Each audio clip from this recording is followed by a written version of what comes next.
ಮಡಿಚು ಮುದ್ರಾ. ಮಡಿಚು ಮುದ್ರಾ, ಈ ಮಡಿಚು ಮುದ್ರಾ ಸೊ ಯಾವ ರೀತಿಯಲ್ಲಿ ಮಾಡ್ಬೇಕಂತ ತೋರಿಸಿ ಆಮೇಲೆ ಅದು ಫಲಿತಗಳು ಹೇಳ್ತೀನಿ. ಇದು ತುಂಬಾ ಉಪಯುಕ್ತವಾದ ಮುದ್ರಾ, ಮಡಿಚು ಮುದ್ರಾ. ನೋಡಿ ಹೇಗೆ ಮಾಡ್ಬೇಕಂತ ಸರ್ ನೋಡ್ಕೊಳ್ಳಿ. ಮಡಿಚು ಮುದ್ರಾ ಮಾಡ್ಬೇಕಂತ ಏನ್ ಮಾಡ್ಬೇಕು? ಇದು ಬಲಗೈ. ಓಕೆ, ಬಲಗೈ. ಬಲಗೈಯಲ್ಲಿ ಎಡಗೈ ಹೆಬ್ಬೆರಳು ಹೀಗೆ ಇಟ್ಬಿಡಿ. ಇಟ್ಟಿದ ಮೇಲೆ ನೋಡಿ, ಎಡಗೈ ಹೆಬ್ಬೆರಳು ಇಡಬೇಕು.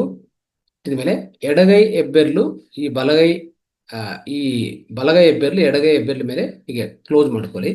ಆಮೇಲೆ ಎಲ್ಲ ಬೆರಳು ಈ ರೀತಿಯಲ್ಲಿ ಕ್ಲೋಸ್ ಮಾಡ್ಕೊಳ್ಳಿ. ಆಮೇಲೆ ಈ ಈ ಎಡಗೈಲಿರುವಂಥ ಎಲ್ಲ ಬೆರಳಿಂದ ಎಲ್ಲ ಉಗುರುಗಳು ಎಲ್ಲ ಪೂರ್ತಿ ಮುಚ್ಚಬೇಕು.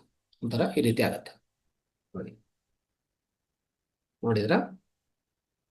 ಓಕೆ, ಅಂದ್ರೆ ಬಲಗೈ ಎಲ್ಲ ಬೆರಳು ಉಗುರುಗಳೆಲ್ಲ ಕ್ಲೋಸ್ ಮಾಡೋ ತರ ಈ ಎಡಗಡೆ ಬೆರಳು ಆ ರೀತಿಯಲ್ಲಿ ಇಟ್ಕೋಬೇಕಾಗತ್ತೆ. ಇದು ಮುದ್ರಾ.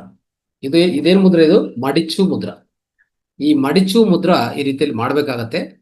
ಬಟ್ ಇದು ಫಲಿತ ಏನು? ಇದರಿಂದ ಉಪಯೋಗ ಏನು? ಎಷ್ಟೊತ್ತು ಮಾಡಬೇಕು? ಸೇಮ್ 15 ನಿಮಿಷ, ಮಧ್ಯಾಹ್ನ, ಬೆಳಗ್ಗೆ, ಸಾಯಂಕಾಲ. ಇದರ ಫಲಿತ ಏನು ಅಂತಂದ್ರೆ ಇದು ನಿಮ್ಮ ಹೃದಯ ಆರೋಗ್ಯ ತುಂಬಾ ಚೆನ್ನಾಗಿ. ಹೃದಯ ಆರೋಗ್ಯ, ಎಸ್ಪೆಷಲಿ ಹೃದಯ ಆರೋಗ್ಯ ಅಂದ್ರೆ ನಿಮ್ಗೆ ಗೊತ್ತು, ನಮ್ಮ ಹಾರ್ಟ್ ಹೆಲ್ತ್ ತುಂಬಾ ಚೆನ್ನಾಗಿ. ಎಕ್ಸಲೆಂಟ್ ಮುದ್ರಾ ಇದು ಹಾರ್ಟ್ ಹೆಲ್ತ್ಗೆ ಸ್ನೇಹಿತರೆ. ಆಮೇಲೆ ನಿಮ್ಮ ಹೃದಯ ಸಂಬಂಧಿ ಯಾವುದೇ ಸಮಸ್ಯೆಗಳಿದೆ ತೊಲಗಿಸ್ತದೆ. ಆಯ್ತಾ? ನಿಮ್ಮ ಕಾರ್ಡಿಯಾಕ್ ಅಂದ್ರೆ ಹೃದಯ ಸಂಬಂಧಿತ ಸ್ನಾಯುಗಳು ತುಂಬಾ ಒಂಥರ ಸ್ಟ್ರೆಂತ್ ಮಾಡುತ್ತೆ ಇದು, ಆ ರೀತಿಯಲ್ಲಿ ಹೇಳ್ಬೋದು. ಆಮೇಲೆ ಬ್ಲಡ್ ಪ್ರೆಷರ್ ಅನ್ನು ಬ್ಯಾಲೆನ್ಸ್ ಮಾಡುತ್ತೆ. ಇನ್ನೊಂದೇನೆಂದ್ರೆ ಪ್ರಧಾನವಾಗಿ ಹಾರ್ಟ್ ಒಳಗಡೆ ಬ್ಲಾಕ್ಸ್ ಇರುತ್ತೆ ನೋಡಿ, ಆ ಬ್ಲಾಕ್ಸ್ ಅನ್ನು ಸಹ ಇದು ತಿದ್ದುಪಡಿ ಮಾಡುತ್ತೆ ಹೇಳ್ಬೇಕಾದ್ರೆ. ಇಂಥ ಅದ್ಭುತವಾದ ಮುದ್ರಾ ಇದು. ಅರ್ಥ ಆಯ್ತಾ? ಇದನ್ನು ಪ್ರತಿಯೊಬ್ಬರು ಪಾಲನೆ ಮಾಡಿ.